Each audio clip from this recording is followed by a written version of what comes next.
Nestled deep in a forgotten valley, Ederlan had once been a vibrant town, but decades ago, something inexplicable occurred.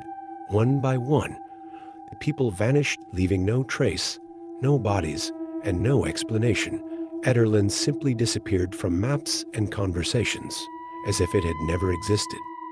Rumors of the abandoned town spread online, sparking the curiosity of a group of urban explorers.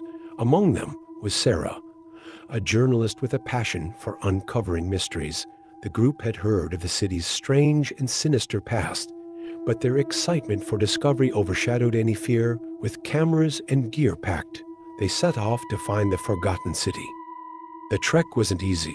The valley was overgrown, the forest thick and wild, almost as if nature itself was hiding Ederlan from the world. After hours of hacking through the underbrush and following crumbling paths, they finally reached the outskirts of the town.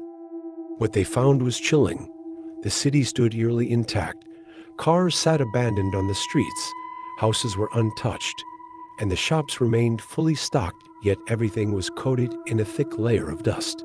As though time had frozen the day, the townspeople disappeared. As nightfall descended, the group set up camp in the town square. Their curiosity pushed them to explore.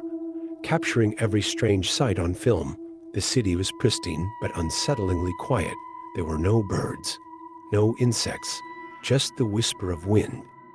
It wasn't long before the eerie calm was shattered. Sarah felt a cold gust of wind that sent a shiver down her spine. As she looked around, something caught her eye. Movement in the windows of the houses. Shadowy figures, too vague to make out, seemed to flit behind the glass. At first, she dismissed it as a trick of the light, but as she looked closer, the figures appeared again, now lingering in the doorways and alleys, watching her. Panicking, Sarah rushed back to her friends, breathless as she tried to explain what she had seen, but they laughed it off. "Old places play tricks on your eyes," one of them said. "Don't let your imagination get to you." But as the clock struck midnight, the atmosphere shifted. The air grew thick with tension. Then came the whispers, soft at first, but soon rising to an ominous crescendo. Echoing off the empty buildings, footsteps could be heard on the cobbled streets, though no one was there. And then came the laughter, faint and childlike, but filled with something sinister. It seemed to come from within the walls. One of the group members, Jake, bolted. "We need to leave now," he yelled, sprinting into the darkness. The others chased after him, their flashlights flickering as they ran. But when Jake turned a corner, he vanished. They searched the area frantically, calling his name. All they found was his flashlight, lying on the ground, still on. Now consumed by fear, the remaining members tried to retrace their steps and leave the city, but Ederlan had changed. The streets no longer matched the ones they had walked earlier. Familiar buildings had shifted, replaced by endless winding alleys and dead ends. "It's like a maze," Sarah whispered in horror. "We're trapped." The whispers grew louder, now angry. Doors opened and slammed shut, windows rattled, and the laughter grew darker, mocking them at every turn. One by one, her friends disappeared, swallowed by the shadows of the city. Sarah was the last one left. Her heart pounded in her chest as she stumbled through the streets, desperately searching for a way out. The city pulsed, almost as if it was alive, feeding off her fear. Then she saw it, a tall, crumbling tower in the distance. It felt like the only hope of escape. With every ounce of strength, she sprinted toward it. The whispers became deafening, the shadows closing in around her. She pushed open the rusted doors of the tower and stepped inside.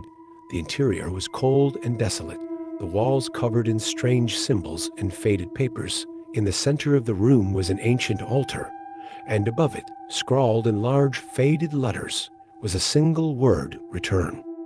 A horrifying realization washed over her. The city had never been abandoned. The residents had become part of it, consumed by the very walls and streets they once called home. The shadows were them, the lost souls, trapped for eternity. As she backed away, the shadows in the room began to coalesce into human forms. The figures stood in front of her now, their eyes dark and hollow, their faces twisted in torment. Among them was Jake, his expression frozen in agony. She tried to run, but the door slammed shut behind her. The shadows closed in, their whispers now a low chant, growing louder with each step they took. Sarah screamed, but there was no escape. The city of Ederlan had claimed her, just as it had claimed all the others before her. The cameras were eventually found on the outskirts of the valley, but no trace of the explorers was ever discovered. The footage they left behind was filled with static, strange images, and distant, haunting whispers. To this day, no one dares to search for Ederlan. The city remains hidden, waiting patiently for its next visitors.